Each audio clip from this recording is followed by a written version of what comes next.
Hello again, everybody, and welcome to another exciting episode of In-Depth D&D Guides, the show where I go and do a deep dive into D&D classes to explain the mechanics, thought process, and kind of how the class was designed to be played, so you can get the most out of these classes. You know how I said I was going to do another Artificer talking about the new stuff like 2 weeks ago? Surprise! Here it is. Sorry it's taken so long. Life is very, very interesting right now. So, yeah, with that said, let's dive into it. I did an episode on the new Artificer that was released back in February in Unearthed Arcana, because the first version was released well over a year ago. Maybe it's two by now. But it was an Unearthed Arcana, and it was rough, to say the least. There were some good things, there were some bad things, but it was an interesting class with a lot of potential. One of my characters and one of the NPCs in one of my games is an Artificer, and it's, like I said, it wasn't horrible. It just wasn't good. It needed a do-over. Well, they did that, and I did an episode on it. But in May, they released an update that added a few things and changed a few things. And that's what I want to go over here. Just the few extra things they added. Because, first of all, they fixed one of my criticisms of the class, which was it only had two archetypes. I like at least three, because that means if you have two Artificers in a party, you have a much better chance of them being able to do their own thing and play their own way without them feeling kind of redundant to the other one. With this, they actually added two more, so that gives a total of four, plenty of room for customization. So let's first talk about the things that they did.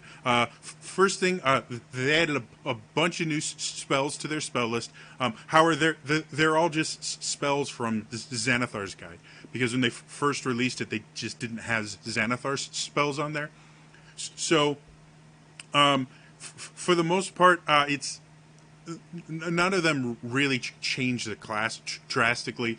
You have things like Frostbite, Create Bonfire, Thunderclap for cantrips, things like Absorb Elements, or Pyrotechnics, Catnap, Flame Arrows.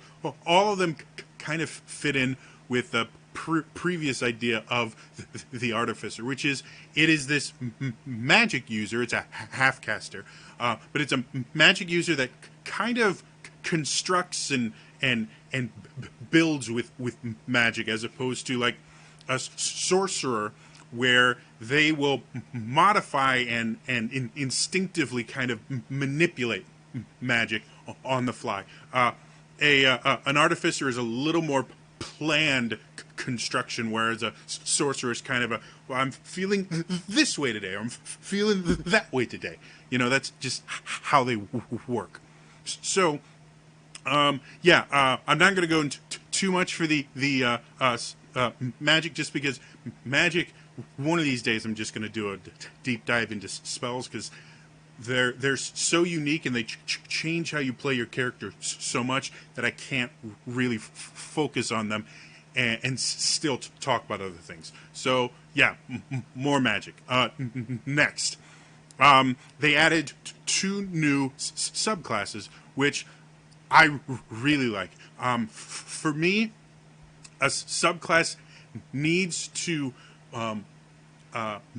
modify how the class plays, but still fit within the basic ideas of what the class is supposed to do.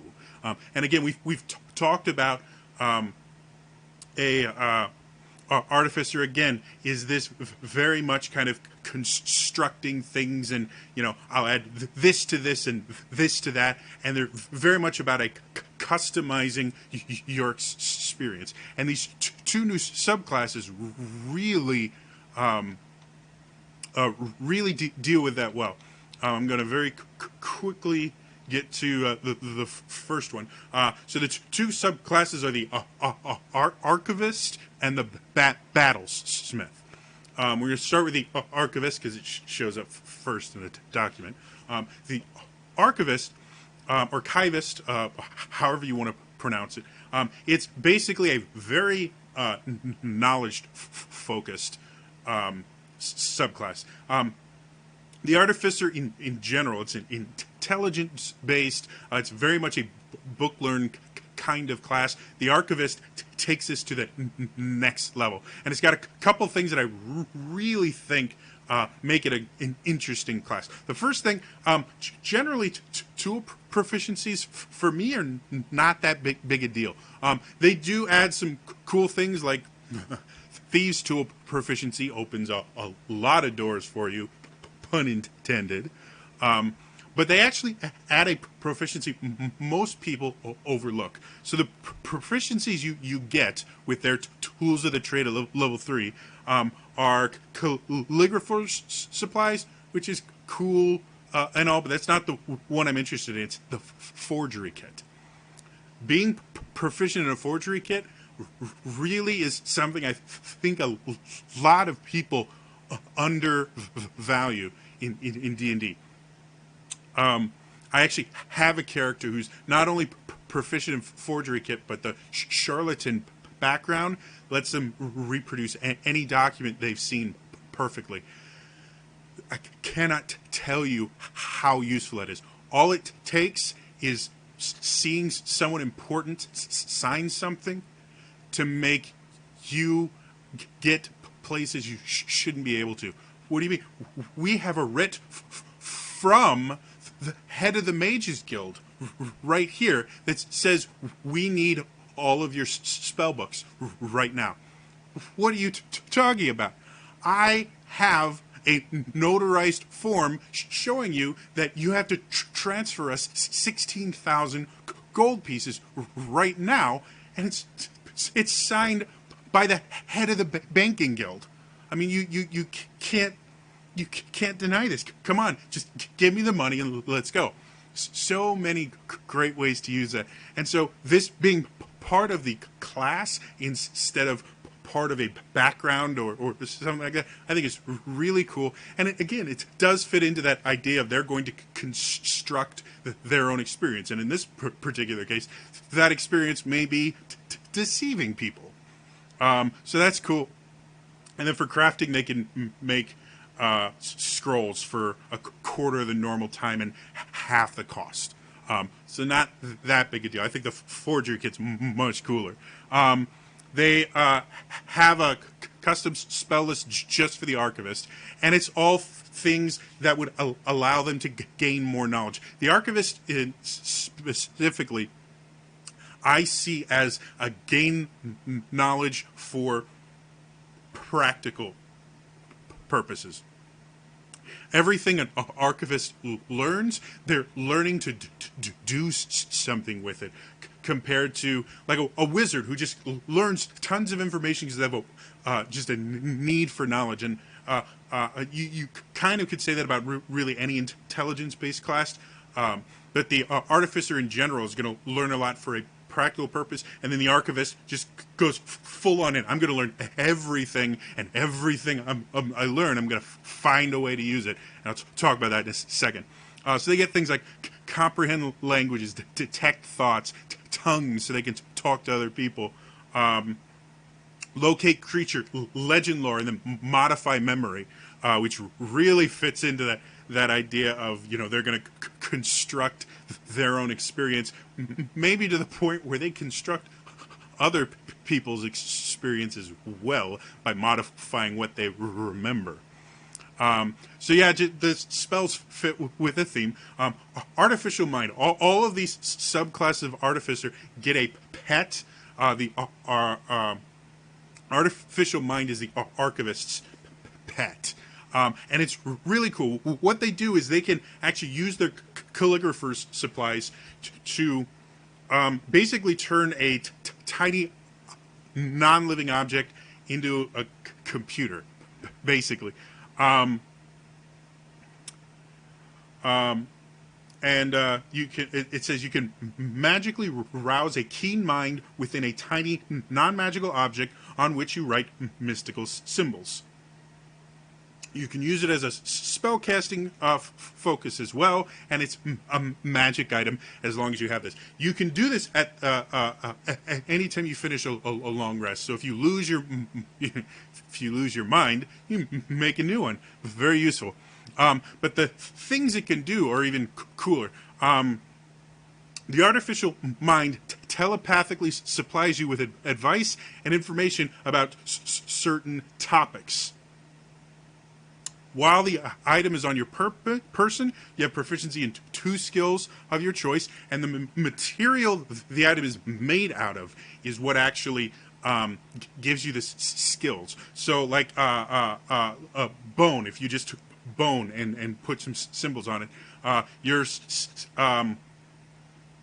you can choose 2 skills from animal handling, insight, medicine, perception, and survival. So having a couple different things on you, so at the beginning of a day you can go, you know what, I'm done with the bone. I'm going to use this piece of bark I found over here. Can help you with this because it gives you access to more skill proficiencies. And again, it's this idea of I'm gaining knowledge for skill proficiencies, usefulness. I'm going to use them. So that's really cool. The other thing it can do is manifest mind. As a bonus action while it's on your person, you can manifest a little spectral presence. You have a little spectral friend that floats around, and this is actually a really cool thing. It sheds a little bit of light, dim light in a 10-foot radius, it can hear and see. You can hear and see through it like a familiar. The only difference being while you are hearing and seeing through it, you have to treat it as if you're concentrating. So that's the only real difference. It's still very useful. And it has dark vision. So if you're, again, one of those races without dark vision, your spectral thing works. It also... it moves, obviously, and you can also use it to cast spells from its location instead of yours. Very useful. And it can make it attack as well. It's called information overload. The target has to make an intelligence saving throw, which is a unique one. You don't have a ton of intelligence-based saving throws. For this is basically a basic attack or a cantrip, the equivalent. The thing has to be right next to the target, so that's your only limitation. But it does a D8 of psychic damage, and the next attack roll against it before the end of your next turn has advantage. So it's kind of like a combination of cutting words and just a regular cantrip attack, like Ray of Frost is 1d8 cold damage. So very similar to that. This can kind of replace your cantrip attacks. I mean, because it's psychic, there's not a ton of creatures that are resistant to psychic damage. So really useful there. And then damage increases just like cantrips. 2d8 at 5, 4d8 at 17th. So that. The other thing you can do is when you hit, you can burn a spell slot and give it extra damage. It's 2d8 for a first level slot, and then 1d8 for each spell slot higher than first. So not only can you do an attack with this, and it can't be hurt, it's spectral. So it can't be hurt. You can be hiding behind a wall or something as your spectral dude goes out 30 feet per turn, which in order to move it, you have to use your bonus action, but not that big a deal. Then cast spells from it and smite from it, basically. Really interesting, really cool from a combat perspective. And everything after this really just kind of improves your artificial mind. 6th level is Mind Network. This, while you have your artificial mind item on your person, you can communicate telepathically with anyone bearing an item bearing one of your Artificer infusions. And they can communicate with you. So this is a free psychic link. There's a couple different spells, and I believe there's a warlock feature that lets you do this. But it's limited. This is probably the best version of secret communications you can have. And like I mentioned before, that bag of many openings or whatever it is, the one where everybody has a shared pouch, that would work perfectly with this magical telephony is what they call it in here. So now not only does everyone have a little pouch that they can stick a healing potion in, someone else can take it out. Now they're psychically linked. The other thing that's interesting is they can communicate with you as long as they have the item, and it works cross-planar boundaries. This is mega telepathy.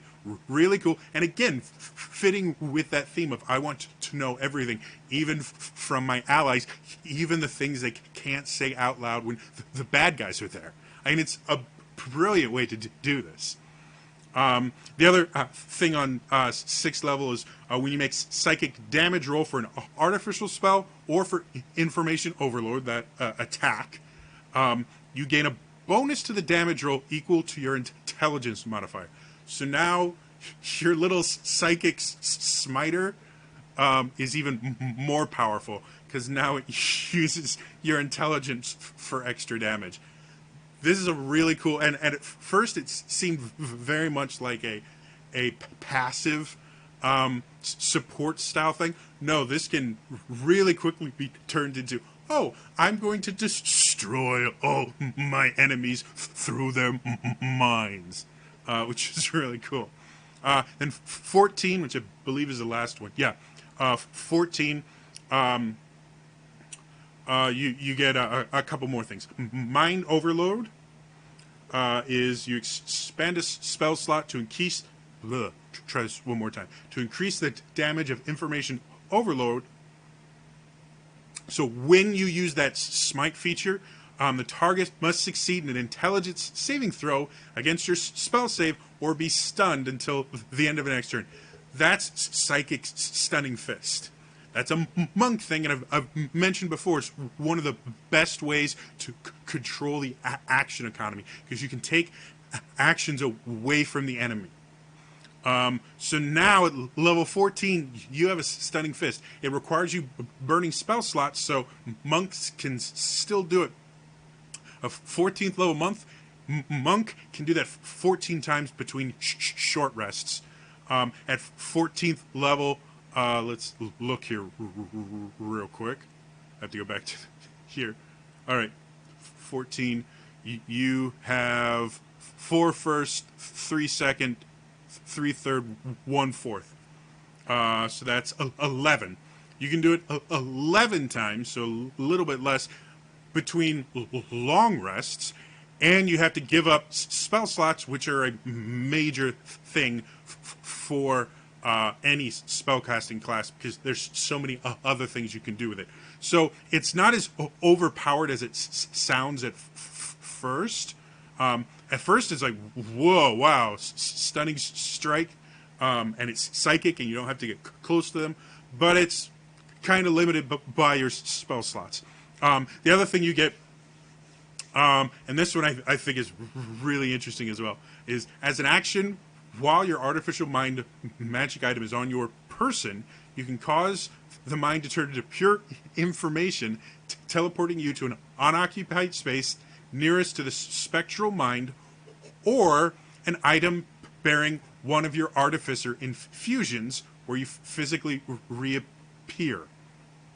You have a teleport where you can teleport to your mind, your artificial mind, or anyone that's holding one of your items.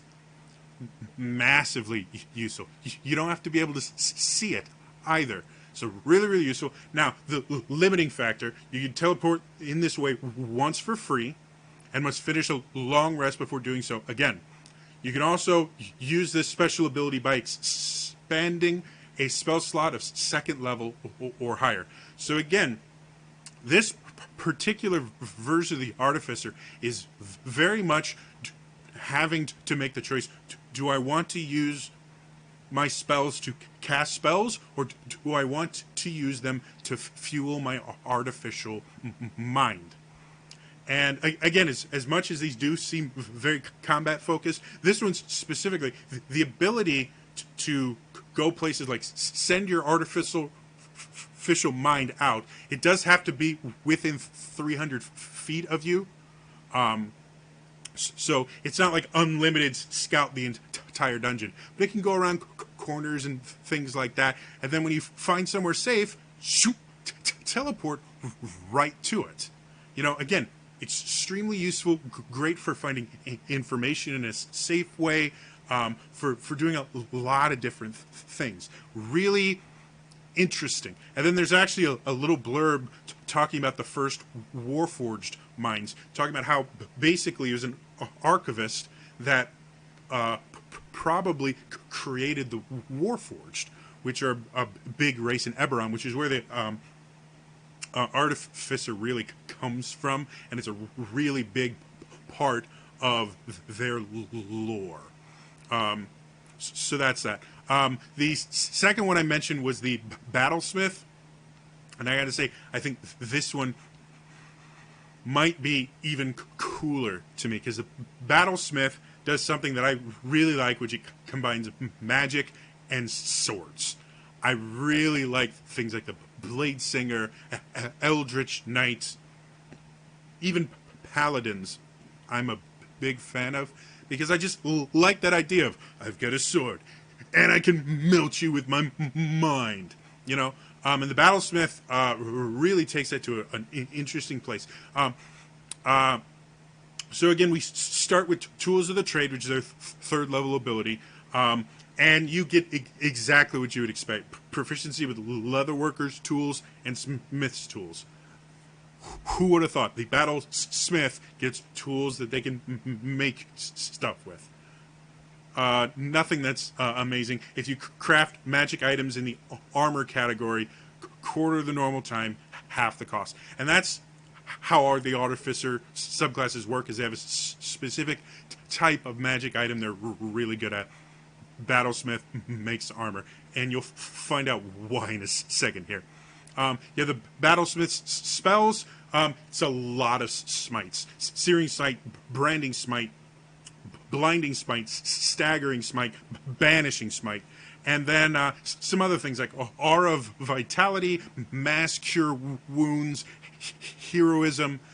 If you're wondering kind of where this one fits in, if you remember, the Alchemist was kind of a healing type support one. The Battlesmith Smith is a battle cleric, basically. It goes in, fights, and can heal at the same time, and it's designed to do both simultaneously. So that's what it is. It's that guy that wanders into battle, keeps his allies healthy enough to keep fighting while he leads them in. Really cool class idea. And then the next thing, and these are all third level, is we have to get the pet and kind of change it from the Artificer to a more battle-ready kind of thing. So you get proficiency in martial weapons, and when you attack with a magic weapon, which you can make a magic weapon through your infusions, or you can actually have a magic weapon, you can use your intelligence modifier instead of strength or dex for the attack and damage rolls. Again, this really leans heavily into magical knight kind of thing. It actually somewhat reminds me, even more so than the Eldritch Knight, of the Sword Mage of 4th edition. They used intelligence for their attacks. They weaved magic and warfare together. So I really like that. The main difference being the Battlesmith builds his stuff. The Sword Mage magified his stuff. He used magic. The Battlesmith just builds stuff and then infuses them. I could definitely see Gil, the Vlogsmith from Don't Fuck Me Gil fame. I could see him being a Battlesmith. So the other thing, we got to get the pet, right? 3rd level, you get to create what's called an Iron Defender. And if that doesn't sound awesome, you need to go away. It's a metallic creature that resembles a hound, cougar, bear, or another 4-legged creature of your choice. So it should be quadrupedal. So it's not like a knight, it's a quadrupedal creature, still really cool. It shares your initiative, but it takes its turn immediately after yours. It can move and use its reactions on its own, but its only action is the dodge action unless you use your bonus action to take to command it to either use one of the actions on its stat block, which I'll explain in a second, or dash, disengage, or help. I do want to mention the help action is massively useful. If you bring your little creature out and have it just help, that means the very next attack against that creature has advantage. If you have a rogue in your party, that can give it advantage when it doesn't have hiding or something like that, so it can use its sneak attack. If you have a paladin in your party, giving him advantage gives him that much better a chance to crit, and whenever a paladin crits, they really should be using smite, because it doubles their smite dice in addition to their regular damage. So yeah, help is really useful. However, this has other things that are really useful. And then it also talks about how to rebuild it if you need to. The mending spell regains 2d6 hit points. You can heal it, stuff like that. Now, like the other pets that actually have stats, unlike the artificial mind, it's the same thing as before, where it's armor class is 15, hit points are 5 times your artificer level, plus your intelligence modifier, plus the Iron Defender's Constitution modifier, and it's immune to poison, charm, exhaustion, stuff like that, and has dark vision, stuff like that. However, as you level up, it gets stronger. The skill bonuses increase, the bonus to hit and damage of its bite, and the number of hit points restored by its repair action all increase every time your proficiency bonus increases. So again, it's another thing that gets stronger as you get stronger, which is important. The issue with the Beastmaster Ranger in its current form is its pet is really useful at level 3, useless from about level 8 onward, because it can be one shot. This one, it's not going to happen, or at least not nearly as much. It's still not going to be massively powerful, but it's going to be able to grow with you. Now, the actions, these you have to burn your bonus action to do. But again, the Artificer doesn't have a ton of bonus action things to do, so it's not this is a great way to use that bonus action in a good way. There's a lot of classes that never use their bonus action. So you can have it bite, standard, plus 4 to hit, 1d8 plus 2 piercing damage. Real basic. Repair. He can only use this 3 times a day, but it restores 2d8 plus 2 hit points to itself or one construct or object within 5 feet of it. So, just a really easy way for it to be able to heal itself. We don't have anything else for it to do. And it can do it in battle. It just requires your bonus action.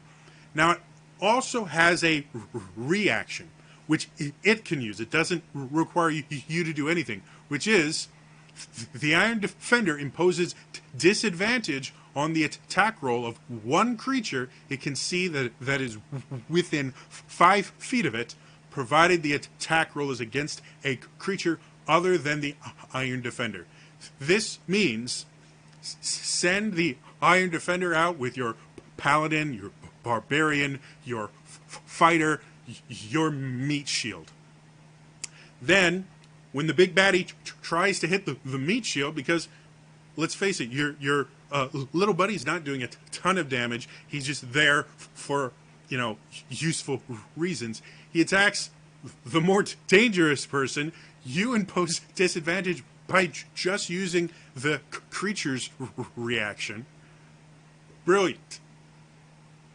And again, that's another action economy kind of thing. By imposing disadvantage when it's trying to kill the more useful thing, just leave this creature near whoever you don't want to get hit, or whoever's going to get hit the most often.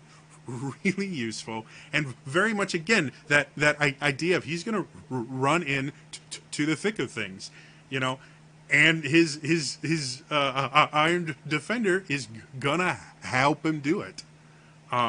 So that's that. 6th level, you get what's called Arcane Jolt. First, Iron Defender's bite attack is now considered magical. So anything that's not hurt by non-magical weapons or it's resistant, bite doesn't care about that. Now you can do more things with it.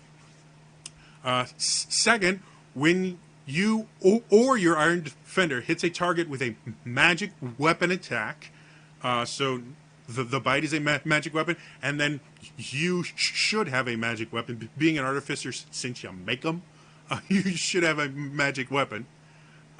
You could channel magical energy through the strike to create one of the following effects. The target takes an extra 2d4 force damage. Useful. Extra damage. Not really that fancy, but hey, useful. Or, and this is the one that's super cool, choose one creature or object you can see within 30 feet of the target. Healing energy flows into the chosen recipient, restoring 2d4 hit points to it. That's a healing potion. Healing potion is 2d4 plus 2, but still, that is massively useful. Now, you can do this number of times equal to your intelligence modifier, but you can only do it once per turn.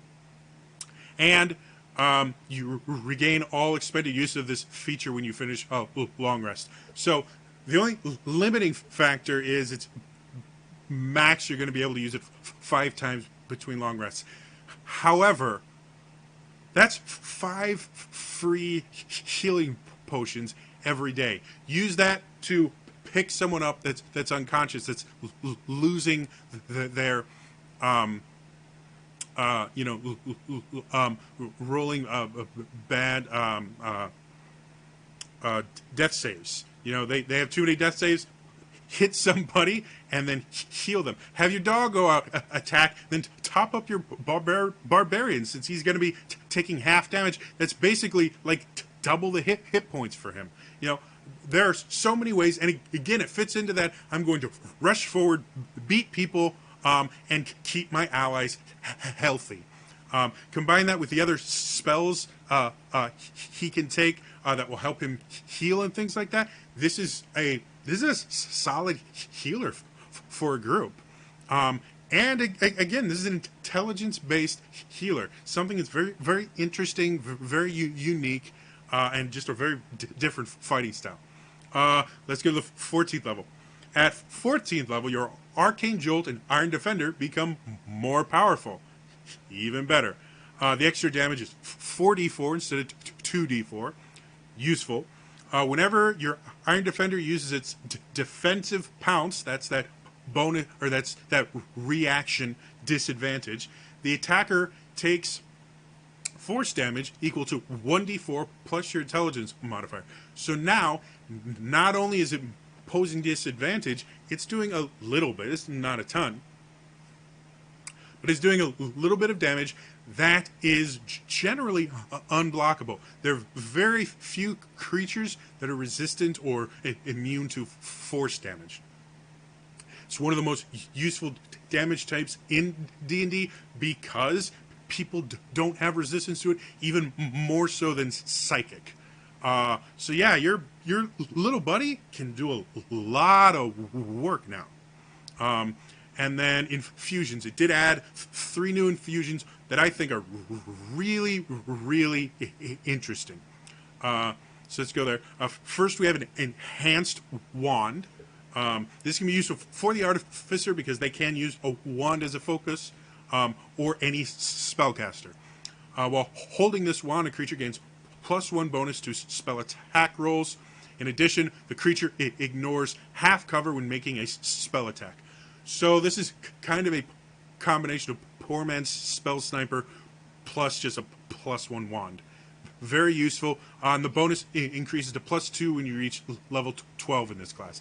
Very, very useful for literally any caster. Increasing their spell attack roll is always useful. It can be most useful to warlocks. Really benefit from pluses because their Eldritch Blast is so useful. The next one is kind of far down. Give me a second. Yeah. There we go. Repeating shot is the next one.